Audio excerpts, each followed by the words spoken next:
Hello and welcome to another episode of Southern Boy Farm. I'm Kelvin and today we are going to be planting some onion from seed. Now last year was the first time I grew onion and I got the starts from Lowe's and it went rather well, and I actually left one red, one white and one yellow in the pot still growing from last year, as I wanted to see how far they would go, and they're still going. So that experiment put to the side, this year I decided that I was going to try growing from seed. So I went to Baker's Creek and I got some Texas early grano and some, it's called Violet de Galme. I know I'm pronouncing it improperly, but this is from the Adder Valley of Southeast Niger. And this one is called Unzen Flat. It's from Nagasaki, Japan.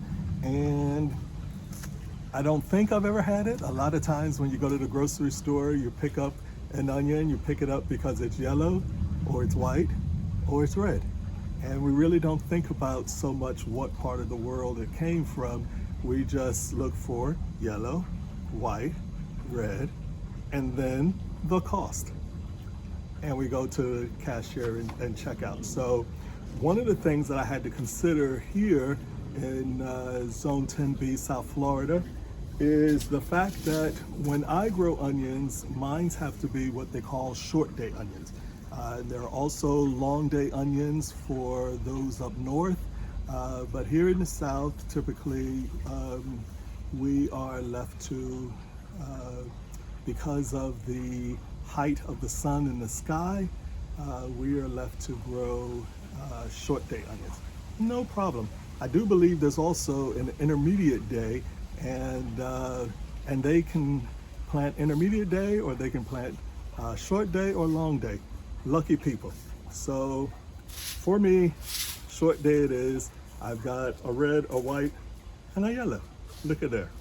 All right, so I'm going to go ahead and plant one tray of each because according to gardenate.com, and they send me an email every 2 weeks reminding me of what I can plant in my zone. It looks like I won't be planting onions again until August.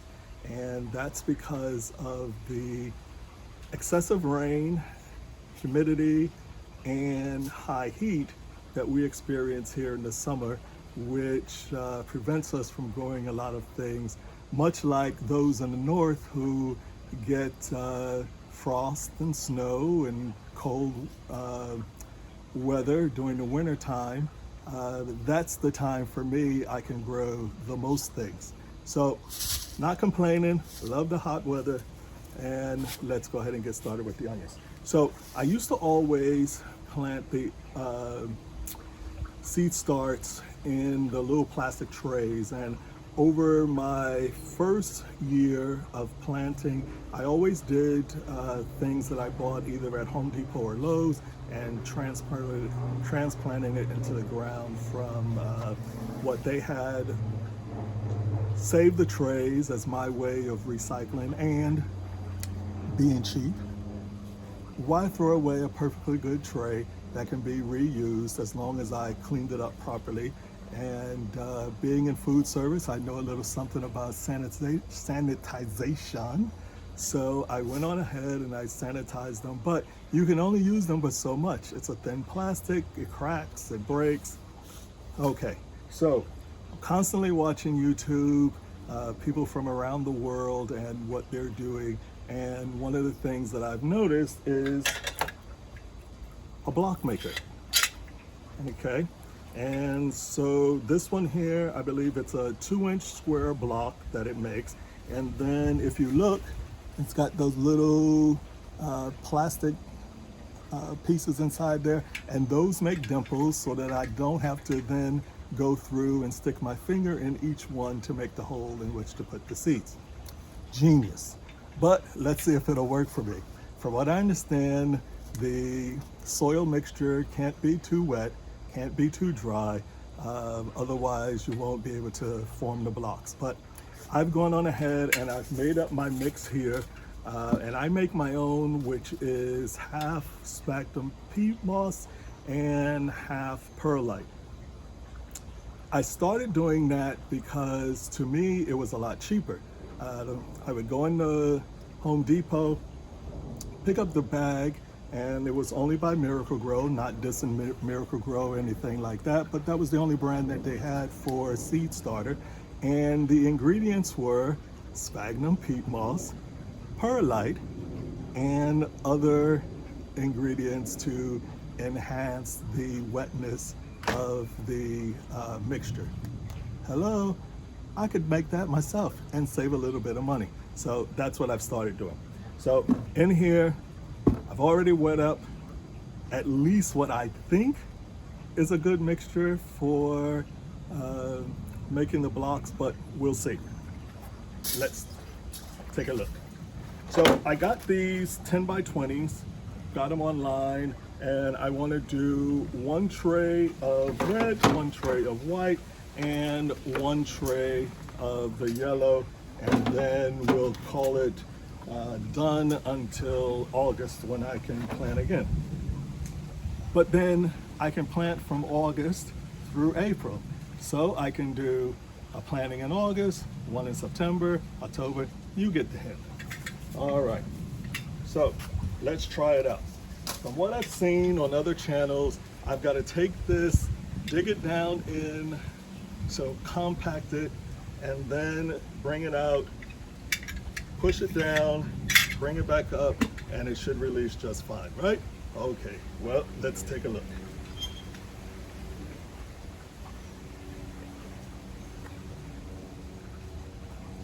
Bringing it up, and nothing. So what it looks like to me is my mixture is way too wet. So I'm going to go ahead and I'm going to add another container of sphagnum peat moss and another container perlite. We'll mix that up and get it going.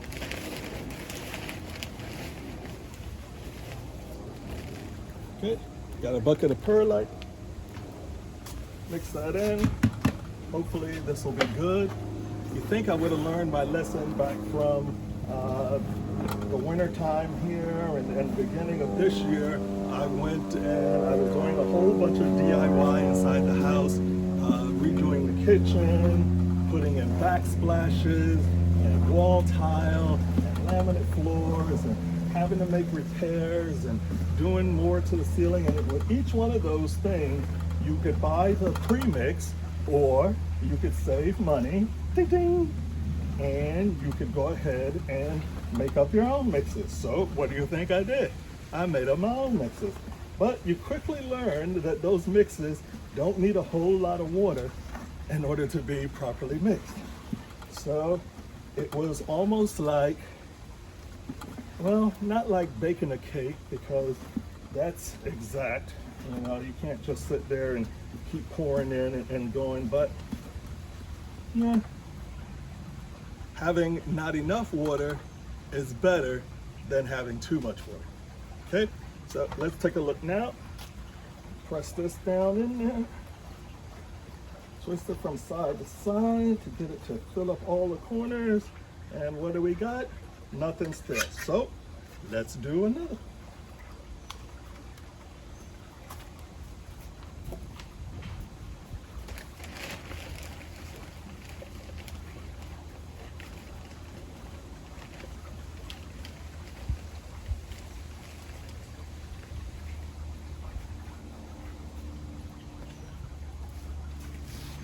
It's almost like when I was first doing my own bit of drywall mix, what they call the mud, and the guys who are all professionals and pretty good teachers would all say it should look like pancake mix.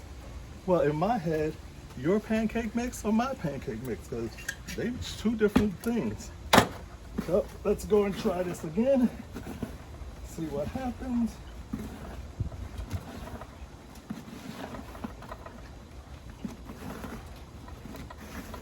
think it's coming together good this time. I'm not seeing any settled water sitting on the top or in the bottom of the container. That should have been my clue from the beginning, huh? Well, live and learn is what I say. And the only problem is if you don't learn from it.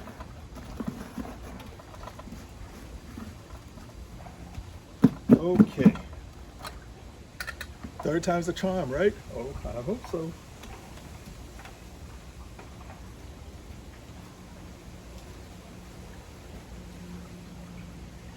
Looky there, looky there. Winner, winner, chicken dinner. It's all set up inside there. So I can just take it.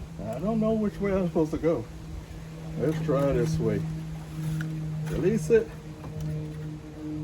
Wow. Ain't they pretty? That's so nice. These trays are much thicker, so I can get, hopefully, a couple of years of use if I don't leave this sitting out in the sun where it'll dry out. Okay.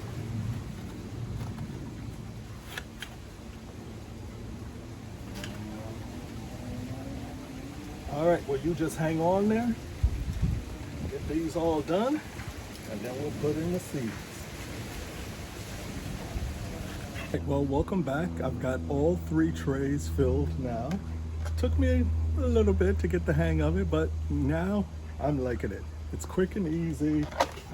Each tray I was able to stick in 50, so that's not bad. And I think the next time I'll use maybe 2 parts peat moss or 3 parts peat moss to 1 perlite. Because it's the perlite that's kind of keeping it from clumping it together, I think. But only time will tell. So let's go ahead and get started. I've got my markers already done. I'll stick that in there.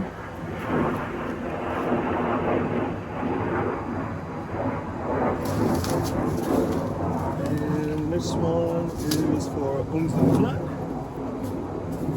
Says it will sprout in 7 to 14 days at a seed depth of 1/4 inch.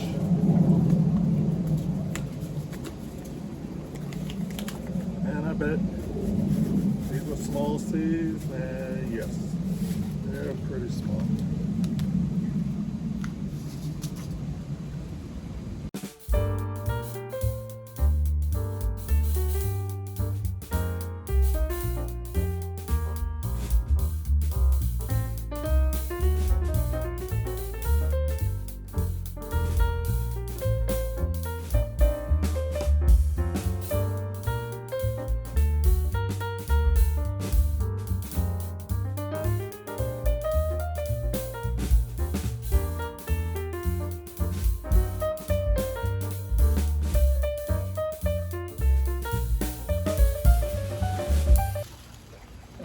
Plenty enough onion seeds if I remember to close these up properly, which I haven't always done when I get them back in the house.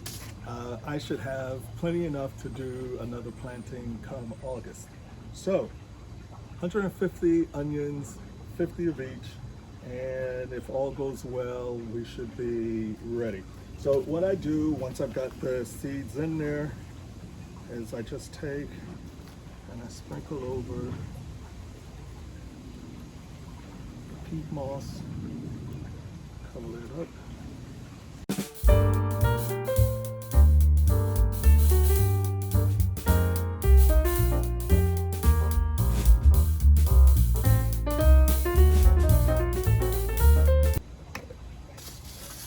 Seeds out of there, and we'll go ahead and mist spray the top so that the whole thing is moist.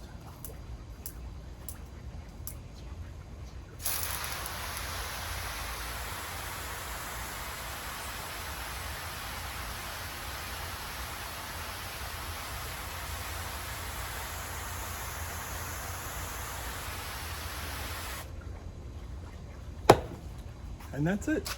So in about a week to 2 weeks, these should begin to germinate, and then a couple of weeks after that, we should be ready to transplant. So until then, love yourself, love those around you. Cost you nothing, but it means so much, both to you and to the people around you. You may not think so, but trust me on it. Thumbs up, thumbs down, God bless America, I don't mind which. And we'll see you here next time on Southern Boy Farm. Bye.